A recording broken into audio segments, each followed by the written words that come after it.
Welcome to On the Way to School, your 6-minute daily boost for educators and administrators. I'm Christopher S. Dennis, and today, let's elevate our journey together.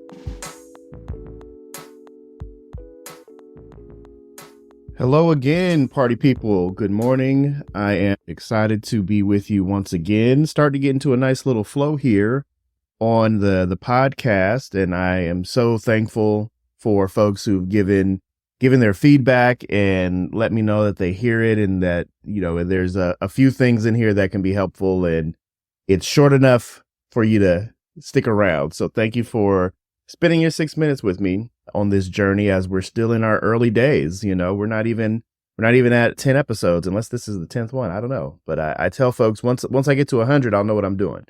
But again, good morning. Hopefully you are doing well on your way to school. And on the way to school today, I want to talk to you about something that's probably more personal for folks. And it's about being a safe place for people to just connect. So what I mean by that is, in our schools, you as an individual, you may be seen as a very influential person, a person that can connect with people. But overall, people may look to you when things are challenging, tough, and overall just there's some uncertainty around. So you may be the safest place, you may be the safest person that someone has access to in their professional day. Now, it doesn't mean that there are people around who are problematic, who aren't that way, but for a number of reasons, when someone just needs that reassurance or that connection, you are the one. You are the person that they go to, or you're the person that if they see you, they're taking their cues off of you and your energy.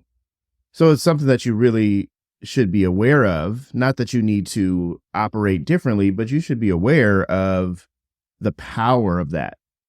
The power of being able to brighten somebody's day, the power of being able to give somebody the confidence to just take one step into, a healthy challenge that can benefit them. Being the safest place for somebody is a true honor and high calling. Okay. And there are three things that I think about when I consider folks who emanate that type of energy. And the first is approachability. These folks are approachable. You don't need to find an entry into connecting with them. You can just come as you are, and they're very, very warm, very accepting, and they make time. So they're always approachable, and that's a good indicator that somebody is going to be able to receive you with good energy.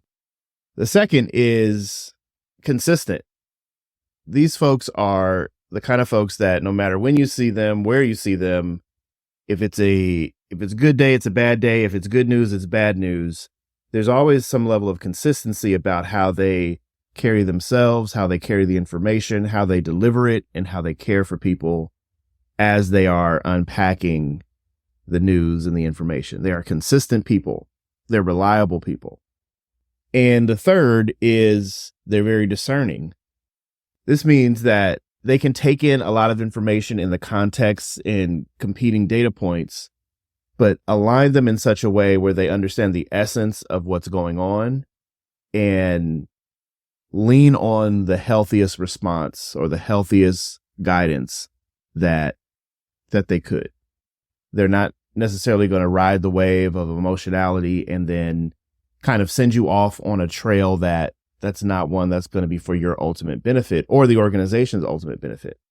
So they're discerning in the sense that they are going to be able to understand what's at stake, take it all in, and they may take some time. It's not necessarily that it's going to be a quick decision or fast advice. They may also just sit and kind of let the moment play out for a little bit. You may come in with a few things on your mind, and instead of giving you advice, they may just wait.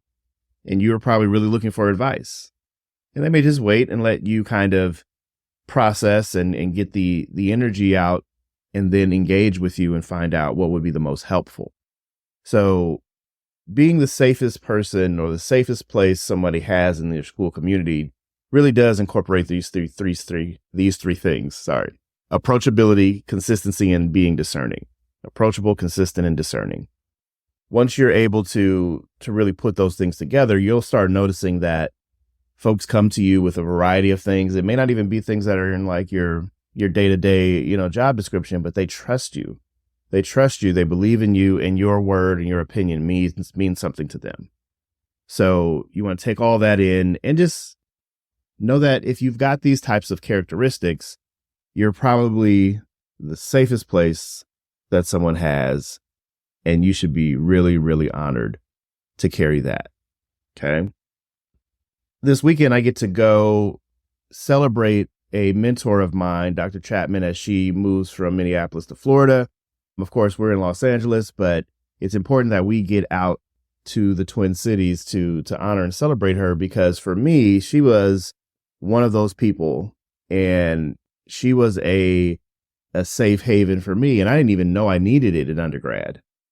It was effortless for her, and watching her operate as the executive vice president and dean of diversity is where I learned how to be an administrator.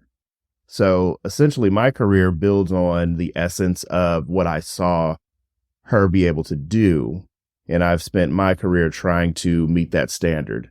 And I tell you, it's a high bar, and I'm glad that I had that role model to demonstrate what it looks like. So again, folks, I hope you're having a wonderful day. Continue to be that safe space, that safest person that someone may have on the campus by being approachable, consistent, and discerning. And don't forget the reason why you do what you do on the way to school. Take care, folks. Thanks for joining me on the way to school. Stay inspired, stay motivated, and keep making a difference. I'm Christopher S. Dennis. See you tomorrow.